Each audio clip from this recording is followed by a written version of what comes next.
Téléspectateurs de la région de Ségou, merci de cette fidélité au programme de Renouveau TV et bienvenue dans votre émission Les Grands Jurys. Ce soir, les Grands Jurys reçoivent Maître Moutaka Tall, président du CENI de Faso Yiriwaton et membre du comité stratégique du M5 RFP. Maître, merci de cette comparution devant les Grands Jurys. Merci de votre invitation, pour ne pas dire de votre convocation. Avec moi pour vous interroger ce soir, Abdraman Keita, il est directeur de publication du journal Le Témoin. Bonsoir Abdraman. Bonsoir.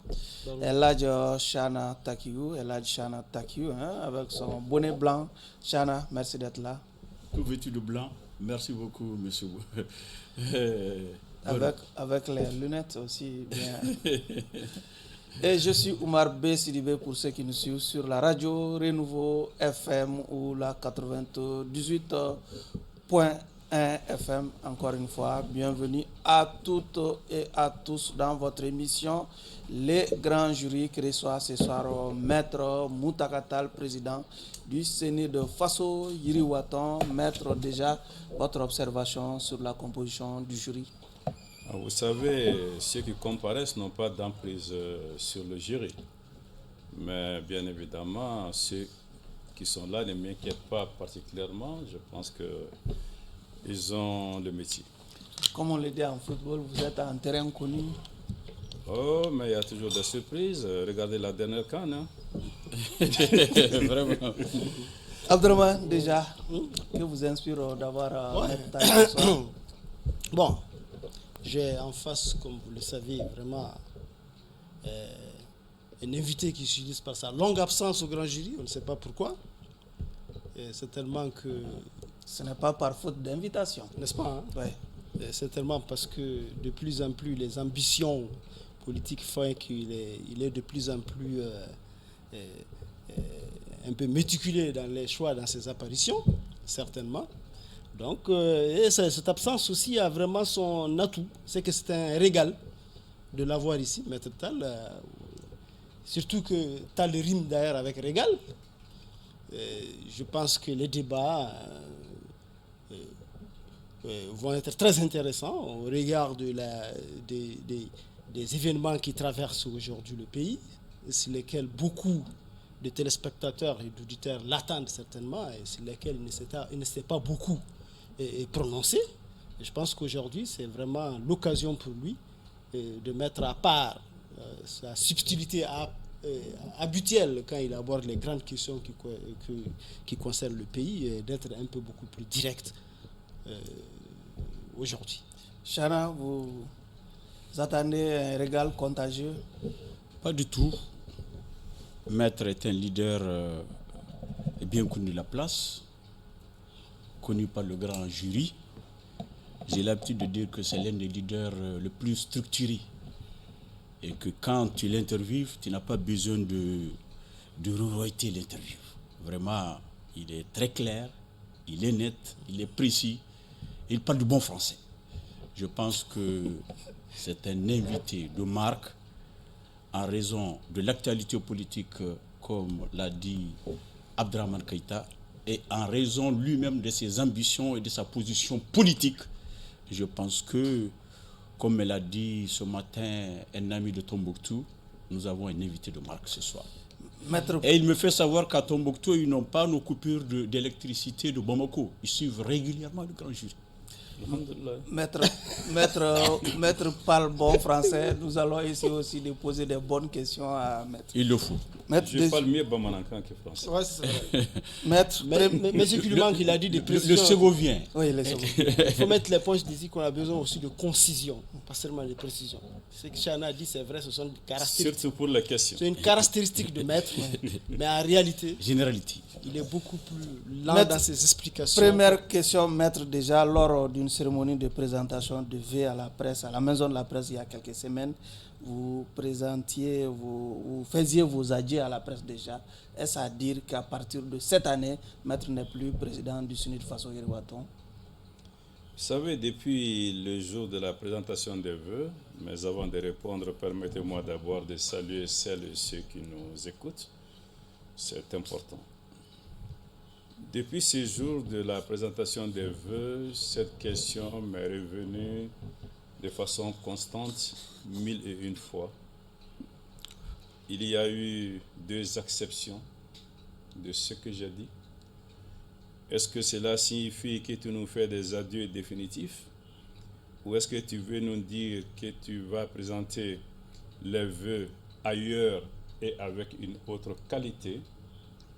Je dis que l'intérêt de ce que j'ai dit est de susciter le débat. Je ne suis pas encore disposé à lever tous les voiles. Laissons les supputations se faire. Inch'Allah, on verra l'année prochaine. Allez-y, Abdraman, déjà. Les subtilités commencent. Oui, allez-y. Les subtilités commencent. Oui, effectivement, moi, ça m'inspire. Ça m'inspire une autre question. C'est que depuis un certain temps, c'est vrai que vous avez présenté vos vœux en tant que président du SNIT, mais on a comme l'impression, en vous voyant vos apparitions sur les médias, surtout sur les réseaux sociaux, que votre personnalité est en train de faire de l'ombre, en train de voiler, de submerger, si vous voulez, le SNIT. Comment est-ce qu'on peut expliquer cette tendance à mettre l'homme au-dessus de sa création? Et qu'est-ce que vous êtes en train de faire pour que le SNIT résiste à l'absence de Maître Tall? Écoutez, si le CNID a un président qui vous dites, a une personnalité forte qui fait de l'ombre au CNID, le CNID devrait se dire mission accomplie ou en cours d'accomplissement. Parce que le CNID a investi en son président, qui est le fruit de l'effort des militantes et des militants. Si cela donne le résultat que vous dites, ce serait bien heureux. Mais aujourd'hui, le CNID et moi-même avons convenu qu'il faut aller au-delà des limites exiguës du parti. Nous sommes dans un moment extrêmement difficile de la vie de la nation. Nous sommes également en transition. J'ai donc expliqué à mes amis que le temps est venu de se départir de ses spécificités propres et que le temps est venu pour chacune et chacun de nos compatriotes qui prennent la juste mesure des difficultés qu'il y a, de pendre le drapeau du parti, de l'association, de la région, de l'ethnie dans la pandérie et de porter pour un temps le drapeau du Mali. Pour que nous puissions ensemble, dans le cadre d'un vaste rassemblement, avec un projet de société porté par une équipe, relever le Mali et le mettre sur le chemin de la rédemption, de la renaissance. Oui, mais le CNID a parfaitement compris ce message et nous y travaillons ensemble. Est-ce que l'un exclut l'autre? On a comme l'impression que vous avez fait ce choix parce que le SNID n'existe plus, que c'est Maître Tall qui existe. Par ailleurs, est-ce que l'un exclut l'autre? Est-ce qu'on ne peut pas en même temps porter le fanion du Mali et porter le drapeau du SNID comme vous l'avez toujours fait? Surtout quand on sait que vous l'avez déjà expérimenté, ce que vous venez de nous dire. On se rappelle que vous étiez au PUR et que ça n'a pas marché. Est-ce que votre entreprise d'être ensemble dans une grande plateforme de partis politiques, ce que vous voulez nous expliquer aussi, ne présente pas déjà un peu ces lacunes du passé? Vous avez raison sur un point, sur l'autre vous êtes trompé. Je n'ai jamais appartenu au PUR, mais ça peut être une erreur de votre part. Mais au-delà, c'est ce que j'essaie de faire jamais. Jamais. Ce que nous essayons de faire, marcher sur les 2 pieds. C'est ce que je dis constamment. Quand vous marchez sur un pied, vous avez beaucoup de chances de trébucher et de tomber. Mais pourquoi je dis cela aujourd'hui? Parce que si je demande aux autres de renoncer à leur chapelle, il faudrait que ce soit les premiers à donner l'exemple. Mais je ne dis à personne de venir sans sa chapelle. Chacun reste ce qu'il est, mais renonce à une partie de ce qu'il est et on se met ensemble pour mettre le Mali debout. Allez-y. Mais enfin, Oui. ce projet, j'en parlerai dans un cadre approprié. Aujourd'hui, je voudrais m'en arrêter là. Allez-y, Chana. Merci, Monsieur le Président. Moi, j'ai deux questions sur les généralités. Allez-y. D'abord, Monsieur le Président, nous savons tous que votre président, le président du M5 RFP, par ailleurs Premier ministre, est souffrant. Il a des ennuis de santé et qu'il est hospitalisé à la clinique Pasteur depuis un certain temps. Est-ce que vous pouvez nous rassurer sur son état de santé? Est-ce que ce sont les séquelles de l'AVC qu'il avait connu qui revient? Ou bien c'est une autre pathologie qui a frappé encore notre Premier ministre?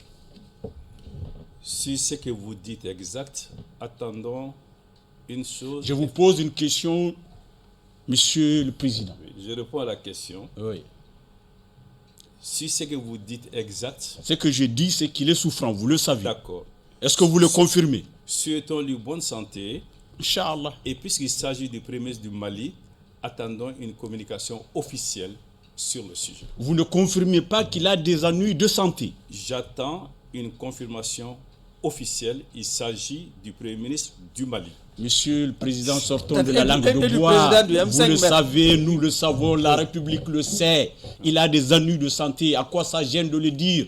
C'est un humain comme nous Vous tous. savez, Chana, je vous connais parfaitement bien pour savoir que vous n'êtes pas dans la catégorie où je classe ce que j'appelle le voyeurisme.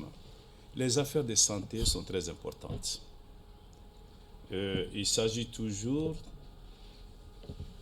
d'un être humain comme nous, avec famille, avec enfants, avec parents, avec amis, avec militants en dehors du Mali comme à l'intérieur du Mali.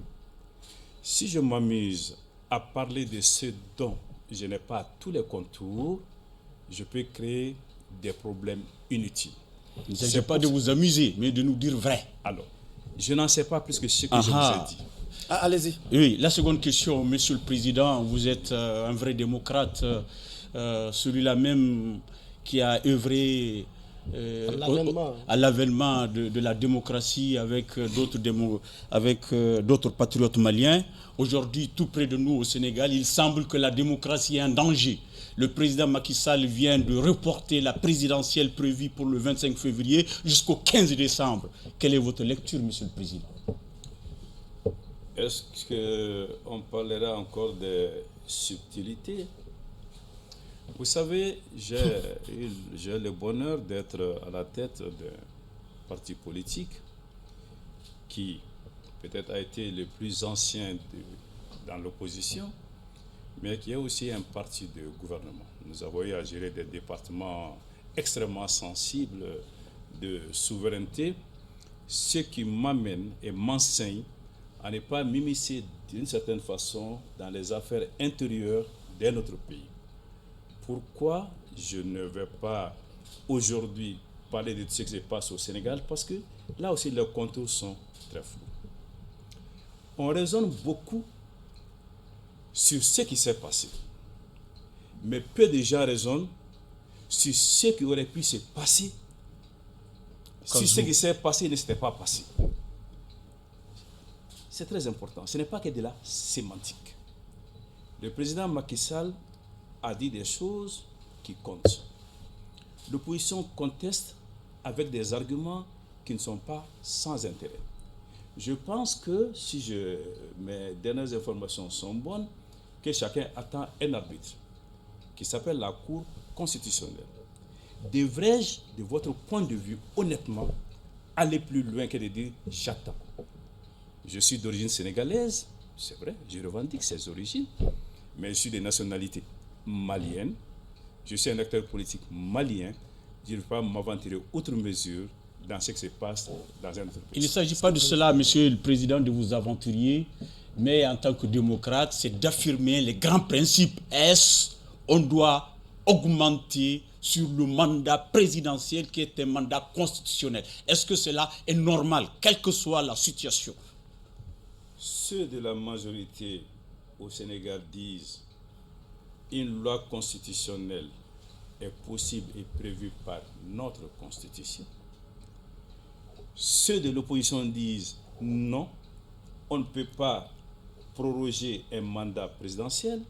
Ceux de la majorité rétorquent, le président ne peut pas faire, c'est l'Assemblée qui peut le faire. Les autres disent non, même l'Assemblée ne peut pas, c'est inscrit dans le marbre. Vous voulez que je joue au juge de paix ici? C'est raisonnable de ma part? Non. Je pense qu'il faut écouter les deux arguments et ne pas se contenter de véhiculer, comme on le fait aujourd'hui, les arguments d'un seul camp. Oui, mais le contexte dans lequel cela intervient, quand même, c'est des contextes quand même qui intriguent. Tout juste à une semaine seulement. Pas une semaine, à la veille de quelques jours de l'ouverture de la campagne. 24 heures, hein? Un président qui traîne déjà des présomptions, de prorogation de son mandat, vient encore mettre encore un autre grain de sable dans la machine pour dire qu'il ne peut pas avoir des élections parce que. Est-ce qu'il ne serait pas sage pour un président de ne pas créer cette situation-là? Puisque ce que vous dites qui aurait pu arriver s'il ne faisait pas ça, il risque aussi d'arriver. Parce qu'avec ces clivages qui viennent d'être créés, le Sénégal peut aussi sombrer dans quelque chose qu'on ne peut pas... Oui, est-ce qu'une lecture à prendre en compte? Pardon? Est-ce qu'une lecture à prendre en compte, c'est Abderrahmane? Une lecture? Oui. Pas compris. La lecture de la chose, puisque la démarche peut aussi susciter des choses imprévisibles. On revient à ce que j'ai dit. Oui. Il y a un camp qui dit le pire peut advenir si je ne prends pas telle décision. L'autre camp a dit avec la décision prise, le pire peut advenir. Les deux conviennent qu'il y a un juge. Moi, je dis simplement, je m'en tiens à ce que le juge dit. D'accord. On me pousse à aller plus loin, je ne peux pas. Mais on va pas vous pousser. Non. Le Mali, le Niger et le Burkina se sont retirés. Abderrahmane, s'il vous plaît, se sont retirés de la CEDEAO. Quelle lecture, une bonne ou une mauvaise décision, selon vous? On décidé de se retirer. Oui. Je préfère ça. Il y avait, de mon point de vue, 3 options sur la table. Le statu quo, qui n'était pas tenable. J'ai été témoin, personnellement et en première ligne, de 2018 à aujourd'hui, des errements, des manquements de la CEDEAO vis-à-vis du Mali. Le statu quo n'était pas tenable. Sortir purement et simplement. Il restait la deuxième option. Entre les deux, il y avait une troisième option qui consistait, c'était mon analyse, qui consistait à prendre le leadership de la refondation de la CEDEAO à l'intérieur de la CEDEAO avec, sans aucun doute, l'appui des peuples de tous les pays de la CEDEAO. Parce qu'on demande aujourd'hui la CEDEAO des peuples, pas la CEDEAO des seuls chefs d'État. Le Mali était d'autant plus en bonne position pour faire cela que ce qui nous a opposés à la CEDEAO a choqué tous ceux qui ont un sens de la justice et de l'équité. Dans le cadre de cette refondation, il y avait des arguments massifs. Je pense avoir dit ici qu'il est possible de faire dans le cadre de la CEDEAO ce qui est réussi dans le cadre de l'UEMOA, c'est-à-dire là-bas il y a des critères de convergence économique financière, là on aurait pu mettre des critères de convergence républicaine et démocratique. Il y aurait des résistances, mais à terme on aurait eu la CEDEAO de nos choix. Mais sur les 3 options, mon pays, le Mali, a choisi de sortir. Nous sommes, je l'ai dit, dans une situation extrêmement difficile. La seule chose qui m'importe désormais, c'est de réfléchir, de travailler, de m'investir pour que ce choix soit un succès. Moi, je sors de la polémique sur l'opportunité, sur les questions de droit. Le choix a été fait. Si on ne soutient pas ce choix, le Mali va sombrer, qu'à Dieu ne plaise, et il ne sera pas dit que Mountaga n'a pas joué sa partition pour que le choix soit un succès. Allez-y, Chana. qui peut aboutir d'ailleurs à la reconstitution d'une entité plus grande. Maître. Parce que vous vous rappellerez, je termine sur ce point, allez. lors de ma présentation des vœux, j'ai dit que les contours de ce qui est en construction sont à définir et à parfaire. Maître, vous avez fait une analyse de la situation et vous avez pris le juste milieu. Nous voulons savoir, est-ce que vous soutenez la position des autorités qui consiste à faire sortir J'ai répondu très clairement, j'ai dit, moi je suis sorti maintenant des hypothèses, des options, des débats philosophiques, des débats juridiques. Donc, vous pensez une décision a été prise, je vais m'impliquer de toutes mes forces. Est-ce que c'est une bonne chose? Il ne s'agit pas. Ils peuvent prendre une mauvaise décision parce que c'est vos soutiens politiques, vous êtes avec eux. Est-ce que vous pensez, honnêtement, que sortir de la CEDEAO est bénéfique pour le Mali? Vous savez, vous êtes un journaliste. Si vous ne menez pas ce débat, on ne va pas vous respecter. Pareil pour ceux qui sont à l'université. Moi, mon rôle aujourd'hui, c'est de faire de ce choix un succès. Quel que soit ce que j'en pense. Moi, je vous pose la question pour que nos lecteurs, pour que les uns et les autres sachent les atouts que vous pensez être pour le Mali. Dites ce qui est bon pour le Mali. Lecteurs, que même s'il y a à nos téléspectateurs en ce moment. À nos téléspectateurs, que même s'il y a zéro atout, moi, mon rôle d'acteur politique, c'est de mettre 1-0 et 1-1 devant ces zéros pour en faire 100 atouts. C'est à cela que je me dédie et c'est ce que je compte faire. Oui, mais maître. Le reste, vraiment, je ne peux pas rester dans ces débats. Pourquoi? Oui. Parce que si ce choix n'aboutit pas, si nous échouons, mais que sera le Mali dans 6 mois? Dans 1 an? Vous voulez que j'aille m'engluer dans des débats lorsqu'un choix a été fait? Vous savez, je ne tourne pas. Attendez, je ne tourne pas. Non, maître, attendez. Est-ce que vous n'êtes pas. La manière dont ça a été fait, pas. Je la condamne. Je Voilà. ne suis pas d'accord. Est-ce que vous n'êtes pas dans la résignation? Il faut être. En pensant que les gens ont fait. On a fait un choix et mettre l'accent pour l'a fait alors qu'on ne l'a pas associé à ce choix-là. Oui. Est-ce que tout ce qu'on aura, on va faire? Puisqu'il y a peut-être d'autres choix qui vont arriver. Puisqu'il y a peut-être même le retrait de l'UEMOA qui est en l'air. Là également, vous aurez eu la même posture? Alors, on parlait de ça le mois venu. Je regrette qu'il n'y ait pas eu de concertation après la consultation. Vous vous rappellerez, avant que cette décision soit prise, j'ai dit très clairement qu'il faut arrêter de prendre les décisions de façon unilatérale et qu'il faut aller vers plus d'inclusivité. Et on ne vous a pas écouté. Mais écoutez, vous me demandez de jeter le bébé avec l'eau du bain, je ne le ferai pas. Vous l'avez fait par le passé beaucoup de fois. Quand c'était d'autres. J'avais les cheveux noirs. Quand c'était d'autres pouvoirs. Quand c'était d'autres pouvoirs beaucoup plus tolérants, on a vu Maître Tall vraiment être beaucoup plus rigoureux sur les principes qu'aujourd'hui. Vous ne verrez pas dans mon parcours, si vous avez des exemples, donnez-le-moi, une dose d'incohérence, d'opportunisme ou de changer en fonction du moment. Je reste constant, je reste cohérent et je me prononce en fonction des hypothèses en gardant en ligne. Pourquoi d'ailleurs, Dieu merci, vous ne m'avez pas encore vu dans les VAR. Ce n'est pas de jongler, de m'amuser, de dire les choses pour faire plaisir ou pour ne pas faire plaisir. Ce que je vous ai dit est facile à comprendre, chacun dans son rôle.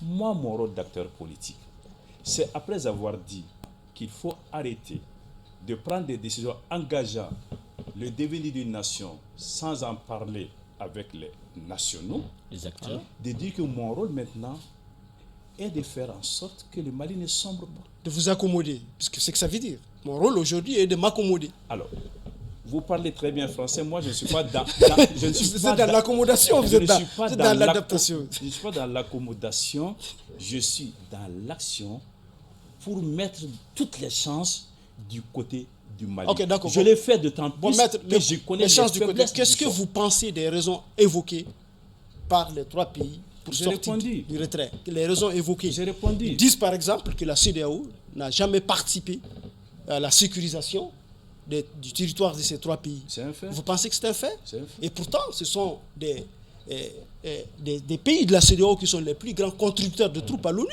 ici. Ah donc, vous parlez... dont même des pays de l'AES.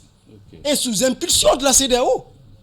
Sous impulsion de la CEDEAO. Vous avez des Burkinabés qui sont là, des contingents burkinabés qui sont là, des contingents nigériens, des contingents CEDEAO, ils sont les plus nombreux, les plus grands contributeurs. Est-ce qu'avec ça, on peut dire, on est autorisé à dire que la CEDEAO n'a rien fait, alors qu'ils ont même perdu des hommes sur le terrain, tous ces pays-là? Vous me donnez la permission de répondre? Oui, d'accord, mais il faut que j'explicite d'abord la question. Compris, vous n'avez pas besoin d'expliciter. Voilà. J'ai très bien compris. Je demande juste la permission. Allez-y, maître. Allez-y, maître.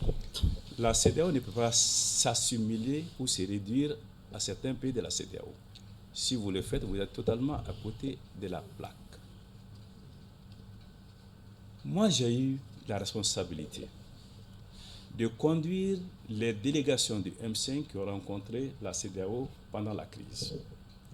On ne m'a rien raconté. J'étais en première ligne. Avant, en 2018, j'étais là, dans la contestation des résultats. J'ai vu ce qui s'est passé. Mais pour autant, je vous ai dit que mon premier choix était de refonder de l'intérieur sous le leadership du Mali. Ça veut dire que, 1, je constate qu'il y a des manquements. 2, je pense qu'on pouvait construire l'intérieur. Mais 3, admettez que ce soit mon point de vue, pas le vôtre, que je dois maintenant m'impliquer pour que le choix soit un succès.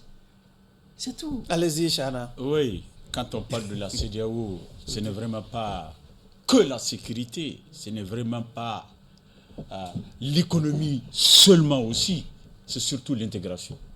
Le Mali, qui a inscrit dans sa constitution qu'il pourrait céder une partie, toute la totalité du territoire pour l'intégration africaine en quittant la CEDEAO. Est-ce que vous n'insultez pas l'intégration africaine? Encore une fois, je ne suis pas dans les propos des circonstances parce que sans savoir qu'on allait sortir, j'ai dit que les contours de l'AES sont à parfaire. Maintenant qu'on va vers l'AES, il faut que l'AES soit le nouveau d'un futur ou d'une future CEDEAO.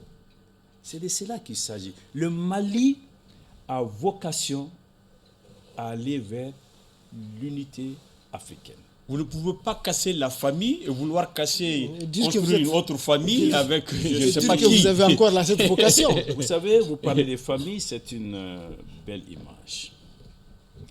Quand on est dans un quartier et qu'il y ait en plus des liens de voisinage, mettons des liens de mariage. Qu'à la suite des difficultés, les mariages soient dissous. Puisque personne ne peut obliger l'autre à déménager, et en l'occurrence, le Mali ne peut pas déménager, et la CEDEAO ne peut pas faire déménager le Mali, il faut veiller à recoudre les tissus abîmés. Ça va prendre le temps que ça va prendre. Mais moi, mon option est que l'AES ne s'isole pas, travaille à recoudre le tissu abîmé. Alors, vous pensez que on ne peut pas à la fois sortir et dire cela. Je ne sais pas si vous avez écouté ce que la CEDEAO a dit aujourd'hui. La CEDEAO a dit, nous continuons à tendre la main à l'AES, nous restons dans la diplomatie, nous allons tout faire pour que nous restions ensemble. Ils l'ont toujours dit, même pour les coups d'État, ils ont dit la même chose. Oui, mais est-ce que vous pensez déjà que l'AES est une vraie alternative à la CEDEAO avec ce retrait? 3 ne peut pas être une alternative à 15. Je dis, l'AES, c'est un noyau. Il va falloir travailler, faire en sorte que tout ce qui est reproché à la CEDEAO soit corrigé au niveau de l'AES et travailler à ce que l'AES puisse demain englober plus que les 3 États et peut-être même soit aujourd'hui le point de départ d'une nouvelle et future CEDEAO, en tout cas futur regroupement des pays. Allez-y. Est-ce que ce n'est pas une aventure, maître, de laisser la CEDEAO de créer l'AES à part, sans connaître les contours? Puisque vous, quand vous écoutez, c'est aujourd'hui qu'on doit chercher à créer les contours, à connaître les contours, à faire... Est-ce qu'on ne devait pas inverser d'abord cette démarche-là? D'abord connaître le contour, tout mettre en place avant de créer une organisation de ce genre. M'écoutez, j'ai l'impression que vous ne m'écoutez pas. J'ai dit la sortie n'était pas ma première option. Mais que dès lors qu'on est sorti, il faut travailler à ce que ça soit un succès. Alors, vous revenez sur ça avec d'autres mots, mais... Allez-y, Chana. Je pense que, allez-y. En ce qui me concerne, nous allons avancer. Et je suis de ceux qui ne pensent pas que l'AES pourrait s'élargir parce que nos autorités sont dans l'isolement. La preuve, la manière dont notre pays s'est attaqué à l'Algérie sans porter des gants, sans aucune diplomatie. Bref, Monsieur le Président, qu'est-ce que vous pensez de l'attaque frontale du Mali par rapport à l'Algérie et de la fin de l'accord issu du processus d'Alger? Vous savez, je vais rester toujours dans la mesure et dans la responsabilité. Parce que je viens de dire quelque chose qui est important. Si on est des pays voisins, aucun des deux pays ne peut déménager. Et personne ne peut renvoyer un pays de là où il est. Absolument. Il faut travailler à avoir les meilleures relations. La convivialité. Malgré les crises, malgré les difficultés. Absolument. Si l'on observe ce qui s'est passé avec l'Algérie, force est de constater qu'au départ, l'Algérie qui a un formidable outil diplomatique, vous savez, je me rappelle, quand on était étudiant, moi je faisais droit et relations internationales, mon livre de chevet, c'était relations internationales de Benjaoui. Ça, il fallait l'avoir, il fallait le lire, c'était un Algérien. C'est un outil diplomatique très performant, très bon. L'acte initial qui a été posé a mené à se poser énormément de questions. Mais encore une fois, le Mali et l'Algérie, il va falloir trouver les moyens de régler les contentieux et de se mettre d'accord pour travailler. Tout ce qui va se passer demain. Quand je dis il faut que nous puissions recoudre les tissus abîmés, je suis absolument d'accord, je le raffirme, qu'il faut faire tout cela sur la base de ce qu'on appelle les 3 principes qui doivent régir nos relations internationales, qui vont de soi. Respecter notre souveraineté, respecter nos choix, respecter nos intérêts, ce n'est même pas la peine de les dire. Mais pourquoi les dit-on? Parce qu'il est arrivé un moment où l'on considérait le Mali comme un État failli, où on avait oublié tout cela. Si demain un État, quel qu'il soit, se dit, moi je vais respecter ces 3 principes, moi je dis, viens, on travaille. Viens, on travaille. Et chacun a un tempérament. Moi, mon tempérament, ce n'est pas de dire, tu m'en as trop fait, je m'en vais. Moi, mon tempérament, c'est de dire, je reste dans la chambre, ce que tu m'as fait, je n'accepte pas, j'argumente et je ferai en sorte que mes arguments soient pris. Qui se remettent en cause. Voilà. Pourquoi cette théorie n'a pas été prise en compte dans le cadre de la CEDEAO? L'accord issu du processus. Attendez. Oui. Revenez sur la même question 10 fois. 10 fois, je vous dirai que mon option n'était pas cela, mais que je vais travailler pour que l'option choisie réussisse. Allez-y, Keïta. Oui, il n'a pas terminé, il n'a pas fini de répondre. L'accord issu du processus d'Alger, là. Oui. La fin de l'accord, votre opinion par rapport à ça, c'est une bonne chose. Une décision À bas inspirée. l'accord, vive le dialogue intermalien. Je dis ici que si longtemps qu'on va sauter comme des cabris pour dire l'accord, sans ouvrir l'accord et voir les points qui bloquent et essayer d'avancer, jamais on ne s'en sortira. 12 années après, on n'a jamais réussi à faire cela parce que examiner les points de désaccord a signifié pour les mouvements signataires et remettre en cause l'accord ou aller vers la relecture.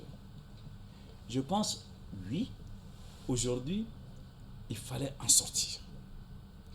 En sortir vraiment.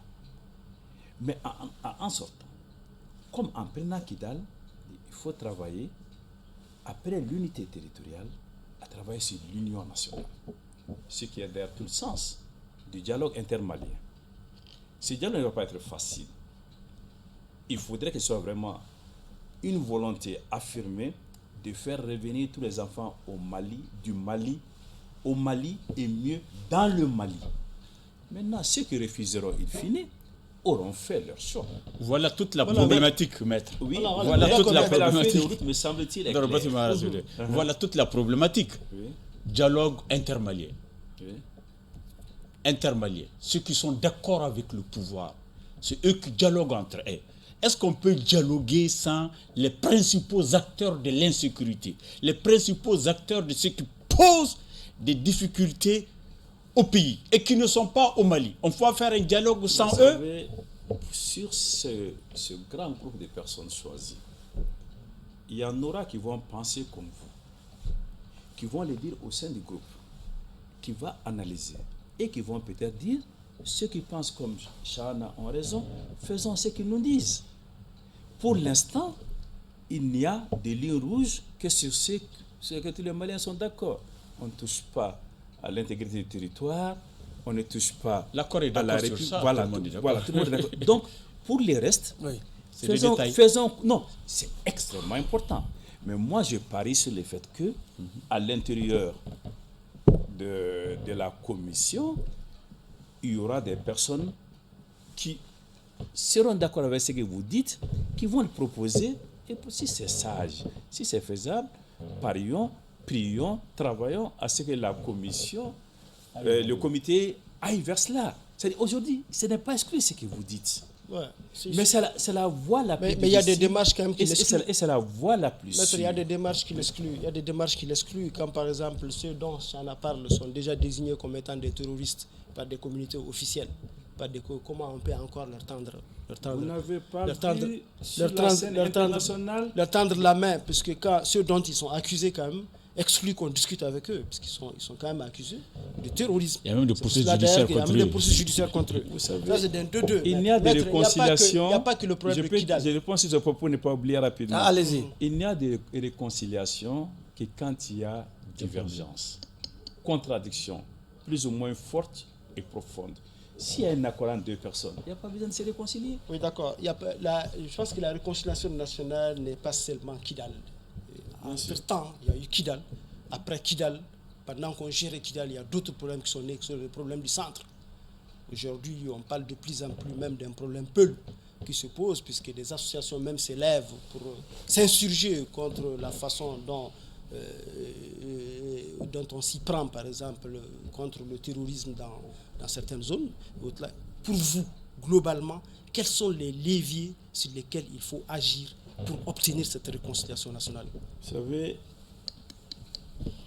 l'annonce de la caducité de l'accord pour la paix et la mise en place de la nouvelle équipe, dialogue intermalien, signifie qu'il ne faut pas s'en tenir à Kidal et au nord, qu'il y a des problèmes aussi au centre, qu'il faut parler et intégrer ces problèmes. Donc ça répond à votre préoccupation. Mais je pense que la première réunion a eu aujourd'hui ou hier. Je ne sais pas. Renforçons-les, disons-leur ce que nous pensons de différentes manières pour que ces Mais points-là il n'y a pas que ça. soient Maître, mieux compris et mieux intégrés. Maître, il y a eu les CVJR qui avaient pratiquement la même vocation. Non, absolument pas. À peu près, je dis à peu près les mêmes vocations. Ce n'est Est-ce pas que, les selon mêmes vous, natures. est-ce que selon vous, la réconciliation doit aller en profondeur, comme on l'a fait depuis 1960, comme les autres l'avaient demandé?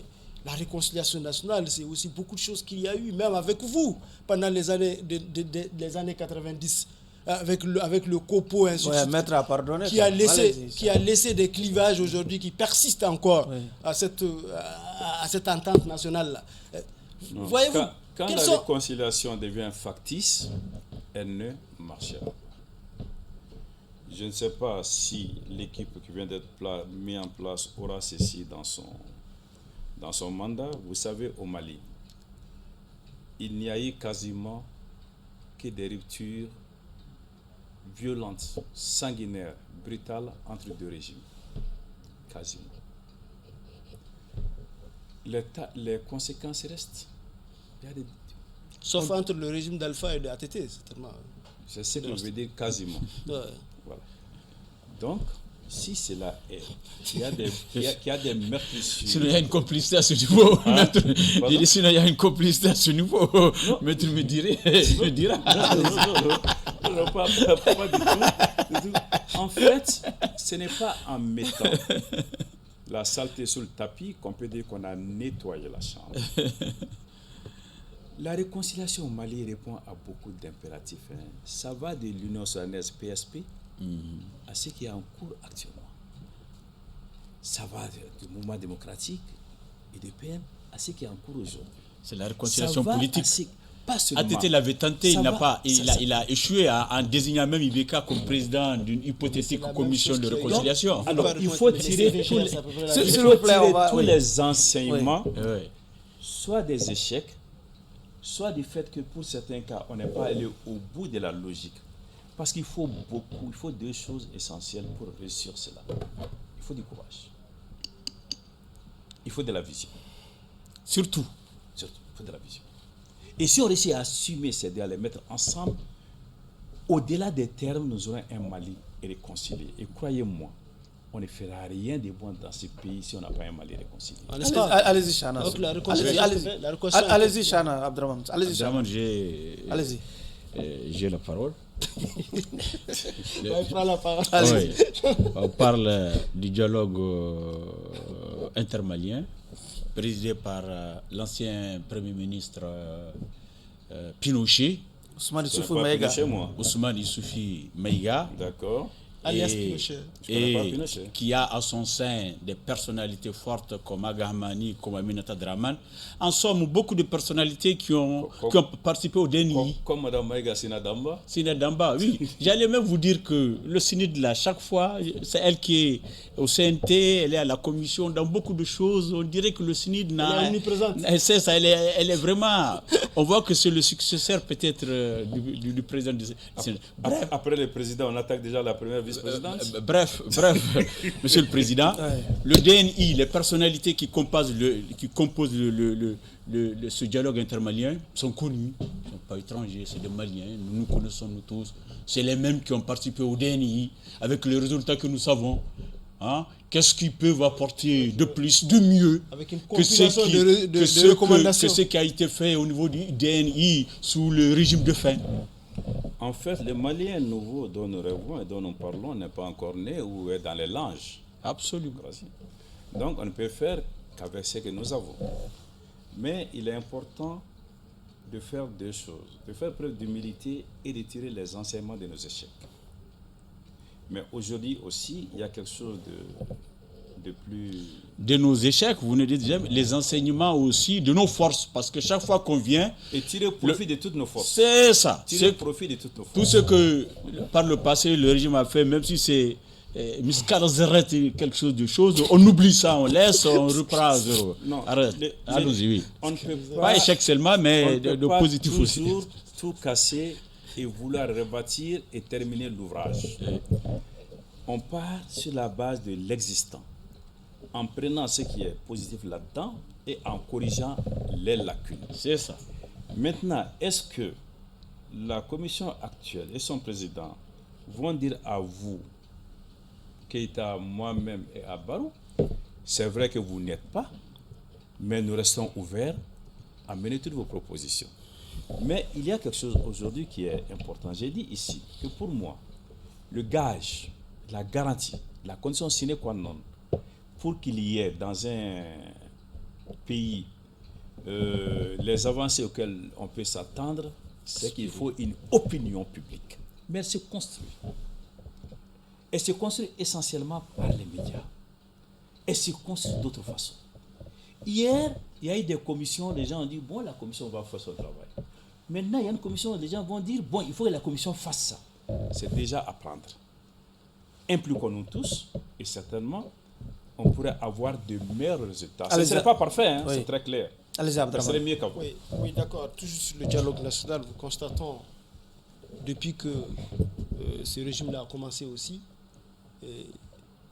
une sorte d'épouvantail qu'on a brandi contre certaines personnalités qui se trouvent condamnées à résider à l'extérieur. Des chefs de parti, des hommes publics de grande envergure qui sont à l'extérieur au détour de procédures judiciaires dont on peut juger comme on veut. Mais est-ce que la réconciliation est possible en laissant ces gens-là à quai? Vous me connaissez assez bien pour savoir que je ne vais pas me prononcer sur des... Pas sur la procédure. je dis la réconciliation nationale. Puis ça crée quand même des frustrations.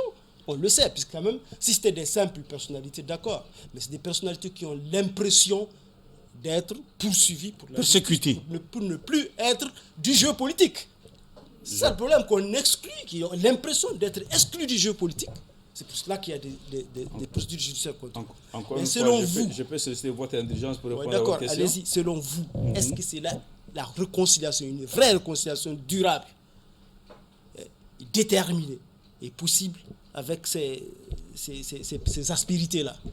Je vous ai dit, vous m'avez coupé sans comprendre ce que j'allais dire, vous êtes passé totalement à côté. Non, j'ai eu l'impression que vous allez vous... Non, c'est une fausse impression. vous C'est une fausse impression. Vous me connaissez assez pour savoir que je ne vais pas me vous allez prononcer. esquiver la question, Oui. comme d'habitude. Abdraman, s'il vous plaît, allez-y, maître. Je ne vais pas me prononcer sur des cas personnels. Ok. Mais ça, c'est un cas général. Non, vous Ouais, c'est avez vrai. dit il y a des personnes, C'est clair. des responsables politiques qui sont en dehors du Mali, qui sont connus, nommément connus. Mais qui partagent le même sort. Ça, le problème, c'est on dirait que c'est une race. Je ne vais pas me prononcer. Une C'est race sur de- quoi je vais me prononcer. Une race d'acteurs choisis pour connaître ce sort-là. C'est sur quoi je vais me prononcer. C'est qu'il faut laisser la justice travailler. Laisser la justice travailler librement et ne jamais rentrer, pour que ce soit, dans une chasse aux sorcières qui consiste à dire « je t'en veux pour ce que tu as été ». Mais il ne faut jamais aussi confondre réconciliation et impunité. Il faut que justice s'efface. Il faut que justice s'efface dans les règles de l'art. L'impunité est un facteur d'aggravation des clivages dans un pays. Et tant qu'il y a l'impunité, il n'y aura pas de réconciliation, laquelle intervient toujours après la justice. Votre Maître, dernière question, allez-y. nous y sommes, nous parlons de justice, vous êtes un acteur clé de la justice. Est-ce que vous pensez que la lutte contre la corruption qui est menée aujourd'hui est menée dans les règles de l'art?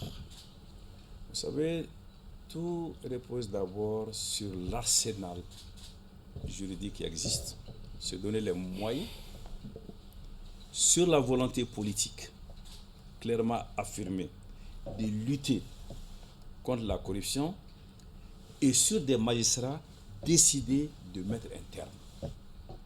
Mais tout cela se passe sur la base de rapports d'enquête.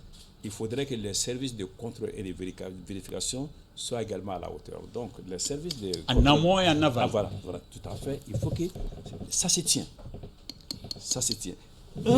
Priorité des priorités, est-ce que j'ai la volonté politique de mettre un terme à cette affaire? Il y a eu des gages, mais je dis, pour moi, il a manqué quelque chose. Quand on dit aujourd'hui que les crimes d'atteinte aux biens publics sont des crimes imprescriptibles, c'est une avancée importante. Mais il a manqué quelque chose. Il fallait aussi que ça puisse rétroagir. Malheureusement, ça ne rétroagit pas. Mais ça, on peut le corriger. J'ai entendu une fois mettre La loi est une vidéo. On peut mettre ça dans la Constitution. Que la loi- La Constitution peut dire, dans tel domaine, la loi rétroagit, ou simplement dire, Donc que la loi ne dispose plus pour le fond. je demande 10 fois la permission de me Ça laisser ne dépose parler. pas. Abdraman, s'il vous plaît. Ça suffit, il faut me laisser parler. C'est le juriste qui parle cette fois-ci. Non, moi je dis, je ne viens jamais à ces émissions en tant que juriste. Mais quand tu prends un pic pour dire tel crime d'atteinte au bien public, la prescription ne commence à courir qu'au jour de la découverte du crime, tu as fait rétroagir les choses. Je suis au pouvoir, je suis aux affaires, je puise dans les caisses de l'État, je cache, j'attends que 10 ans plus tard, on ne peut plus me poursuivre, je fais sortir ça. On constate ce jour-là, on dit, mais attention, les 10 ans ne sont pas encore... Allez-y, terminez, Charles. Et ça, c'est du droit. Maintenant, ce quand on n'est vous pas- dit que ça ne- ça peut être ça peut être rétroactif, là, on peut aller dans les règlements de compte, mais ma question ne s'intéresse pas à ça parce que j'ai écouté une vidéo du président de la transition, Assimi Goïta, dans laquelle il disait que même si on meurt, les biens saisis resteront saisis. Je me suis dit, est-ce que il ne s'est pas trompé ou qu'est-ce qui se passe? Je n'ai pas compris. Est-ce que dans l'arsenal juridique aujourd'hui, par rapport au crime économique, une fois que tes biens sont saisis, avant le jugement, même si on ne fait pas de jugement stumaire, tes biens restent entre les mains de l'État? Est-ce que c'est ça? De la justice. Hein. Au dépend de tes Quand j'ai dit héritiers. l'État, oui. Tout à fait. Je viens de dire tout à l'heure que ce n'est pas l'avocat qui est devant vous, Mais le C'est l'homme juriste, politique qu'on a appelé. que c'est l'homme politique que vous avez appelé. Oui. Venons-en, en dehors de cette question, aux questions politique parce que je ne vais pas me dérober. Il y a l'action publique, il y a les intérêts privés. L'action publique s'arrête avec la mort de la personne qui est poursuivie. C'est ça. Mais les intérêts privés continuent à être discutés. D'accord. Je ne comprends pas cette différence entre l'action publique et les intérêts privés. Non, il y a l'action publique et l'action civile. Et l'action civile. Oui. L'action civile. Oui. L'action civile, c'est deux Celui choses qui distinctes. est décédé, Mais qui n'a pas eu droit à un procès, comment est-ce qu'il peut se défendre et puis on confisque ses biens alors que sa culpabilité n'a pas été prouvée pendant que lui n'est plus. On revient à nos questions politiques. L'avocat pourrait donner une consultation à son cabinet. Il sera allez-y, c'est un éclairage pour nous tous. Oui, Chana, mais nous avons besoin de votre éclairage. Il nous reste 8 minutes pour allez-y pour d'autres dernières questions. Il a même le chrono là-bas. Alors que nous, on n'a même pas de chrono, donc on ne sait même pas. C'est un homme méthodique. Hein? Ouais. Pour votre dernière question, Oui, allez-y. et vraiment, je suis un peu mal à l'aise, qu'il y a beaucoup de questions que je voulais pouvoir mettre, mais il refuse même d'écouter les questions. Quoi, parce que je crois que c'est pas le que- contraire. Il Je veut- crois que celui qui pose les questions. Abdourahmane, si non, pose, dis non, continuez, laissez-moi répondre. Abdourahmane, si on peut Bon, aller directement aux questions, maître, allez-y. Revenons-en un peu aux questions politiques. Depuis un certain temps, on constate vraiment certaines choses qu'on n'a jamais vécues au Mali. Il y a la dissolution des partis politiques. Certains sont dissous, d'autres sont menacés d'être dissous. Vous avez le fait que vous-même, vous l'avez reconnu aussi, vous avez déjà dit aux autorités ici d'être beaucoup plus associés aux décisions, alors que vous ne l'êtes pas. Vous avez aussi un autre phénomène qui est la dissolution des communes, des conseils communaux, comme ça, sur la base de simples présomptions de malgouvernance. De la complaisance. Hein, de malgouvernance.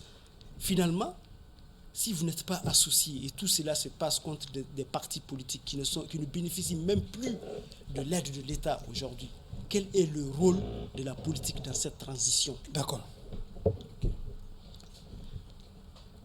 Vous savez que au sortir des élections communales de 1992, il n'y avait pas beaucoup de communes au Mali, je crois qu'il y en avait 19.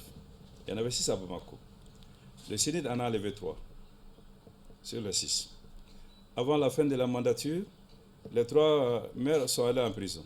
Les conseils municipaux dissous. Pour ceux qui ne savent pas, peut-être que vous l'avez oublié. Ok. Ça répond à une partie de votre question. Il était à une RSS. Maintenant, Mais ils n'ont pas été arrêtés par complaisance quand même. Hein? Il y a eu des fautes graves. on peut rentrer dans ce débat, c'est pour dire juste que quand il parle de dissolution des conseils que communaux, ce n'est pas aujourd'hui que ça a commencé. Oui. Les fautes graves, c'est Chana qui le dit, je ne valide pas. Je sais que c'était pour des raisons purement politiques. Mais avançons, il reste peu de temps. Non, attendez, je le sais, mais vous dites que des maires ont été emprisonnés. D'accord, je comprends. Mais la dissolution de l'ensemble des communes, on ne sait pas. C'est ce qui s'est passé. Non, moi, je ne l'ai pas vu. Pour ceux dont j'ai été témoin ici, les conseils n'ont jamais été dissous pour des présomptions de culpabilité, de malgouvernance. Ça s'est passé, mais avançons. Vous savez, mais cela justifie que ça se passe aujourd'hui, même si ça s'est passé par le passé. Je ne souhaite pas qu'il soit dit un jour que je me suis écarté de la défense des principes démocratiques et républicains. Encore une fois, lors de ma présentation des vœux à la presse, je dis que la dissolution d'un parti politique est la dernière mesure, la mesure la plus extrême qu'on peut prendre. Radical. Et qu'il ne faut la prendre qu'en parfaite connaissance de cause et après avoir épuisé toutes les autres voies. Je répète, c'est ça ma position sur la dissolution des partis politiques. J'ai dit, on ne pose pas la question aujourd'hui, sur la liberté d'expression qu'il faut la préserver contre vents et marées. Il dit, je maintiens ce que j'ai dit depuis 30 ans, il faut aller vers la dépénalisation des délits de presse. Des délits de presse. Maintenant, le rôle politique, ce n'est jamais un octroi. Tout ce que nous avons aujourd'hui comme rôle politique, les partis politiques, on allait chercher cela de haute lutte. Après l'avoir conquis, il faut préserver, consolider, améliorer. Cela se passe d'abord et surtout par notre comportement. pour que l'opinion se joigne à nous, nous protège. Mais c'est là aussi, c'est pour dire non, lorsqu'il faut dire non. Parce que quand on n'est pas d'accord, il y a une seule chose qui reste à faire, c'est dire non. D'accord. Maître, nous sommes malheureusement au terme des débats. Pour Adran, s'il vous plaît. Nous sommes au terme des débats pour le compte de cette audience. Le jury va se retirer pour procéder à la délibération. Abdraman. Oui, vous aurez constaté, Monsieur le Président, que mes préjugés sont confirmés. Hein? On a tellement attendu de tirer des vers du nez de maître, on ne l'a pas réussi aujourd'hui, puisqu'il est toujours comme d'habitude dans l'équilibrisme et dans la subtilité. Et je pense qu'il a une explication aussi à ça, puisqu'il veut avoir une approche responsable du pays, puisque effectivement, il se voit déjà parmi les potentiels prétendants à la magistrature. Je l'ai dit il y a 30 ans. C'était pas pour faire de la figuration. Les potentiels prétendants à la magistrature. Et les Maliens savent ce qui se passe. Et quand on écoute déjà les éléments dont je vous ai parlé sur les réseaux sociaux, c'est les mêmes. C'est le même, comment on appelle, le refrain qui revient, Muntaga Watisera, Watisera. Donc il est déjà, je pense que nous sommes face à un invité qui est dans ce manteau-là. Surtout qu'aujourd'hui, il n'y a pas, certainement, parmi les grands prétendants, il n'y en a pas qui puissent lui faire vraiment, en termes de légitimité historique, le poids. Donc Maître Tal est venu aujourd'hui avec ce truc-là. Donc on n'a pas réussi. Et a réussi à vraiment tirer quelque chose vraiment de tout ce qu'on attend de lui, puisqu'il est dans l'équilibrisme. Vous avez été vraiment témoin de ça, Président, et je pense que c'est quelque chose dont vous devrez tenir compte dans votre jugement. Mais je pense aussi que c'est son droit, et d'ailleurs, c'est son devoir de paraître responsable. Puisque je le trouve un peu plus responsable que même par le passé. Hier, lui-même le reconnaît, quand il avait les cheveux encore noirs, il était beaucoup plus agile qu'aujourd'hui. Sauf que, Monsieur le Président, est-ce que c'est de cela qu'on a besoin aujourd'hui? Est-ce qu'aujourd'hui, le pays n'a pas beaucoup plus besoin de vérité? Le pays n'a pas beaucoup plus besoin, même la politique n'a pas beaucoup plus besoin de poigne pour avancer. Et je pense que, Monsieur le Président, Maître est dans l'adaptation, il est dans l'accommodation. Et je vous laisse le jugement qui convient vraiment à cette posture-là. Chana. Merci beaucoup, Monsieur le Président. La prestation de maître de ce soir m'a satisfait. Je suis satisfait d'autant plus que j'ai devant moi un homme politique. Un homme politique, un homme d'État. Quand tu dis homme politique, tu gères des intérêts. Quand tu dis homme d'État aussi, tu gères des intérêts et tu te projettes dans une vision, dans une perspective. C'est cet homme que j'ai vu aujourd'hui devant moi. Donc, un homme d'État, un responsable et prudent quand il se prononce sur des sujets sensibles. Sur des sujets sensibles. Ce qu'Abdraman appelle subtilité, oui, il est subtil. Il le fait pour ses intérêts à lui, politiquement parlant, c'est normal.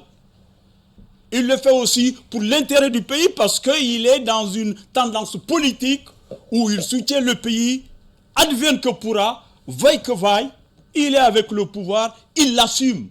Même si c'est mauvais, il travaille pour que ce mauvais-là puisse être bon. C'est ce qu'il nous a expliqué aujourd'hui. Et je comprends cette approche-là, Monsieur le Président. Je comprends cette approche-là et je pense que c'est une dynamique d'honnêteté, une dynamique de loyauté, une dynamique d'engagement, une dynamique pour demain. Et tout ce qu'il dit ici, peut-être, ne plaît même pas à certains de ses alliés, parce qu'il a une certaine honnêteté, un certain courage. Ils font des choses qui ne sont pas convenables. Il dit oui, ce que vous faites, ce n'est pas bon, ce n'est pas convenable, vous aurez dû faire comme ça. Mais malgré tout, je suis avec vous, je m'y impliquerai pour rendre ça positif. Monsieur le Président, nous avons besoin de valeurs, nous avons besoin de vertus. Maître de ceux qui incarnent ces valeurs et ces vertus, libérons-le pour qu'on puisse propager de telles vertus, de tels principes pour le bonheur de la République.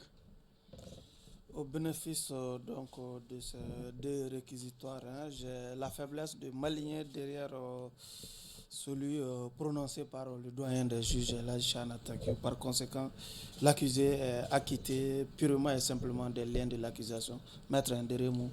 Merci pour votre verdict. Je vais aller très rapidement.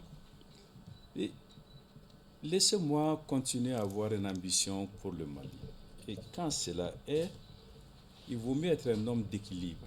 Parce qu'il s'agit de rassembler les Maliens pour les mener quelque part. Quand on entre dans les clivages, rien ne marche. La subtilité doit être de mise parce que c'est toujours excessif de considérer que tout est blanc ou que tout est noir. Entre les deux, il y a une zone de gris qu'il ne faut jamais occulter. Je termine. L'équilibre n'exclut pas la vérité. Pas du tout. Par contre, elle exclut la radicalité. Parce que la vérité, c'est différent de la radicalité. Le temps n'est plus pour moi de mettre de l'huile sur le feu. Je préfère être plutôt le pompier que le pyromane. Ainsi prend fin ce numéro de votre émission Grand Jury qui recevait comme invité le président